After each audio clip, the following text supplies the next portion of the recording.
this. Oh, there you go. You want to tell me a bit about your American tour that you're on right now? You've been out for like 2 weeks now in America? Yeah. I arrived in California maybe a couple of weeks ago. Then did 4 shows there in Oakland and headed to Mexico. On my way Really? Yeah, did 2 shows in Mexico, which were in Mexico City. In Mexico City? Yeah. Yeah, I hear there's really wild stuff going on there. Yeah, it's filth. I really like it down there. Yeah. But coming back in from Mexico into JFK, they tried to deport me. Oh, you're kidding me. Like they I got there, they asked me, "What are you doing on the 23rd?" and "Who's this Justice Yeldon?" Then they turned the screen around and there was this Google image search of me. Oh my God. And all these shots of me going, and the guy says, "There's no doubt in my mind that you're here to work or here for financial gain." And I try to explain to him that it's art and I do it for fun and I'm not doing it for money. Yeah, it doesn't look like the most profitable thing. I don't know why he thinks you're in it for the money. Yeah, it's strange. He just wouldn't take on the concept that someone would do something for their utter enjoyment of it. And then he said to me, if it wasn't 10 p.m. and if we weren't about to knock off, we'll fully deport you. Oh my God. So yeah, it was just a piece of luck that I got into town late.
So, your last American tour was what, 2008? Yeah, 2008, yeah. It seems like you tend to mostly go to like a lot of sort of, I mean, I don't know, and maybe this is just an American perspective, but like a lot of kind of more third world places. Wasn't there like I'm trying to think, there was like some tour in a very odd place. I'm trying to, where was it that you recently I guess the strangest place I've been is Beirut, Lebanon.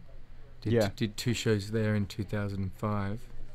Other than that, I've did a bit of Southeast Asia. I've gone through Indonesia. Oh, yeah. Indonesia. That must have been wild. I mean, is that, like, how did the crowds there react to what you're... Oh, they're just as crazy as anywhere. Like, I find the receptions are probably better outside of the Western enclaves.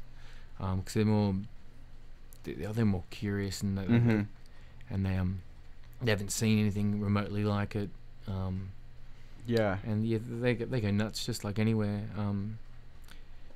Just down in Mexico City last week, it was like Yeah. 150 people. I don't do those numbers in continental USA. Yeah. But I've got a pretty good reputation. This is my second time there, and a lot of Oh, people really? heard about the first time. So, shitload Yeah. of people came. I was played in this ancient church. It was Oh my built God. hundreds of years ago. The whole thing's sinking on its side and stuff. Wild One of the city. best things that came out of visiting Indonesia and getting to the local underground there.